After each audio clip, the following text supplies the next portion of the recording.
Hello, Virgo. Welcome to your March 1st through 15th soul session. I am Marlo if you're new, and if you're family, welcome back, my friend, and whatnot, or whichever. So, anywho, we're going to go ahead and jump into you guys' cards.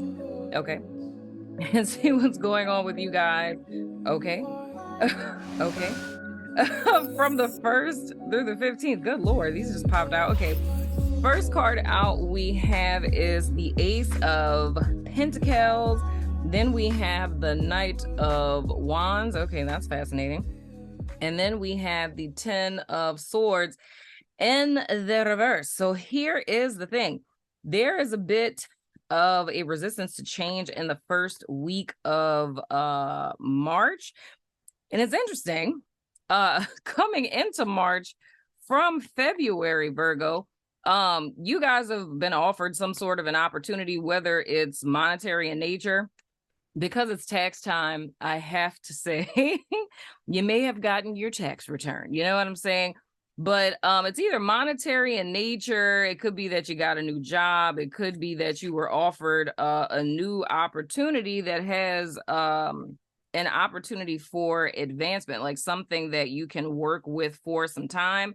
However, I feel that there's a need more or less to cool your heels here, because I feel this opportunity more or less came in latter part of February, coming into March. But what it's looking like is you guys kind of are taking it and running with it. However, with the Ten of Swords, there's a and how I'm seeing it is interesting. It's almost like a victim mentality, if I could say it that way, of and this even coming up this way would seem strange, because I do feel like you guys are coming into March like in a pretty good place, right?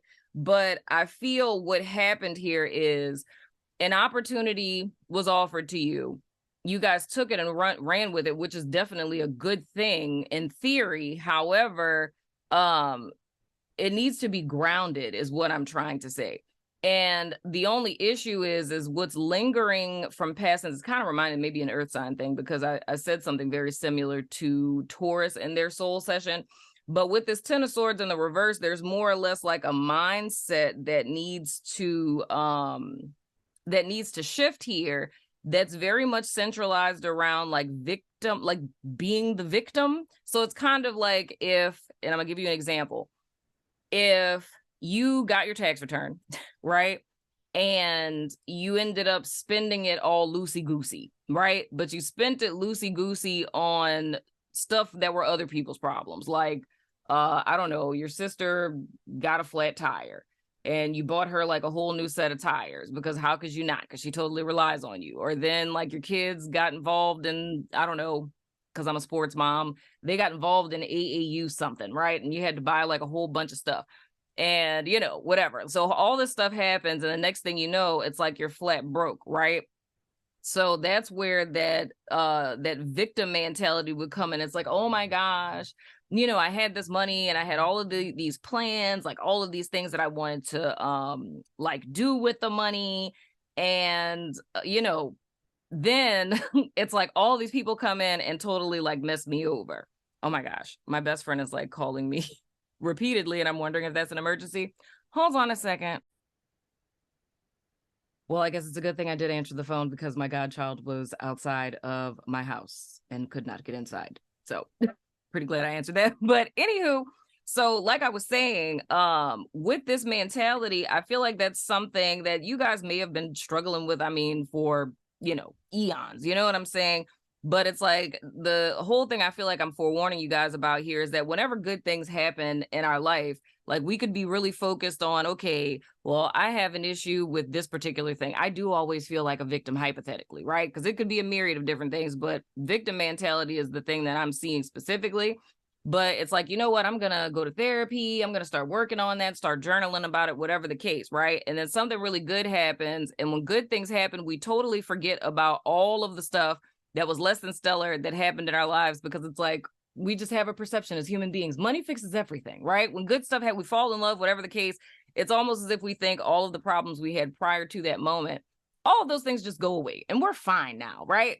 So the reason why I feel this is coming up, because literally I'm gonna get into the rest of the cards for you guys, but overall it's looking really good. It's just the whole thing is whatever it is that you guys were intent on working on, or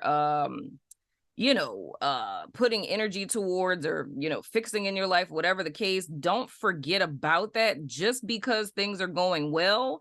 Because if you end up coming into whatever this opportunity is that you guys got coming into March with the same mentality that you had, you're going to recreate your past in the present and thus into the foreseeable future, right?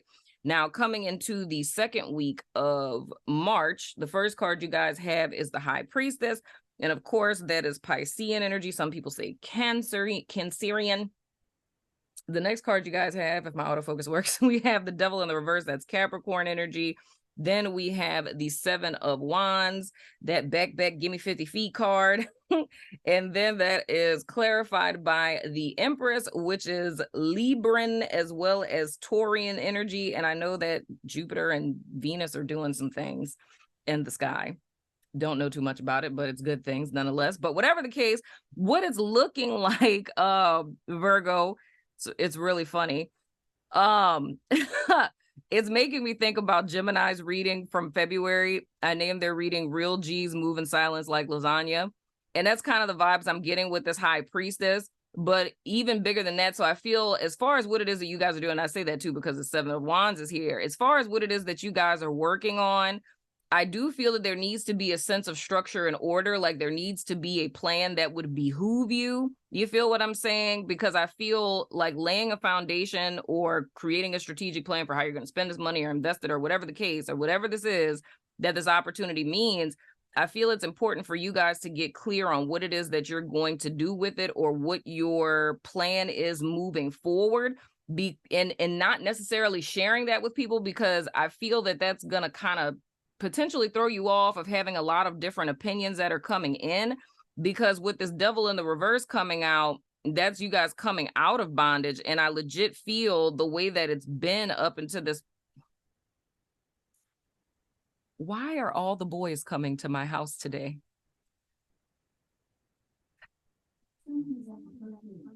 Really? Why is the Christmas music still on my doorbell, first of all? Child, they got more boys at my house. Give me a second. This is insane. It's officially a mom party. So, anywho, back to what I was with you guys, like with this High Priestess, the thing that's important with this is not necessarily telling people too much, because I think too many opinions can kind of throw you off. Because with this Devil in the reverse, you guys are more or less in a place to where you're coming out of bondage, because I feel for some time up until this point that you guys have been in a position where you've kind of been a slave to other people's opinions, in so many words, like what other people are thinking, what other people are feeling, or what they feel you should be doing or shouldn't be doing. And I feel that's even more reinforced with this Seven of Wands here, because this is more or less saying staying in your God space. So it's you more or less staying in alignment with what it is that you feel called to do, what it is that you feel led to do, what it is that, well, let me double back on that. Because I just looked up and I'm like, that Ten of Swords is on top of this. So here's the thing. It's important to not let other people's opinions influence you. But the thing that you want to stay away from is ignoring this particular thing that you guys are starting to work on before this good energy came in. And I feel if you guys are able to do so, if you guys do address what this Ten of Swords in the reverse is representing, that ultimately leads you into staying on your square and stepping into your Empress energy. So what it's looking like for me, Virgo, the first 15 days for you guys is a transitory period. Looking at the bottom of y'all deck. This is a transit period for you guys, very similar to Leo, who I did prior to you guys. It's more or less like a transit period where you're going from one state of being into the next. And I was telling Leo too that you guys are one of the signs with this article that I read that said like the 4 signs that are going to be impacted the most positively by Saturn going into Pisces. So you guys are one of those signs, definitely. So I'm seeing this more or less as like a transition point for you guys where you're stepping into like full on Empress goddess-like energy. You know what I'm saying? So stepping into your abundance. So whatever it is that came in the first half of the month, well, yeah, first half of the month, kind of, well, latter part of February, early part of March, is more or less like one taste of how grand things are going to get moving forward. Now, what's at the bottom of you guys' deck? You have the Queen of Coins in the reverse, and underneath that, I think is so fascinating, is we have the Queen of Swords. Under that is Child of the Death in the reverse. We're not about to go down this whole deck.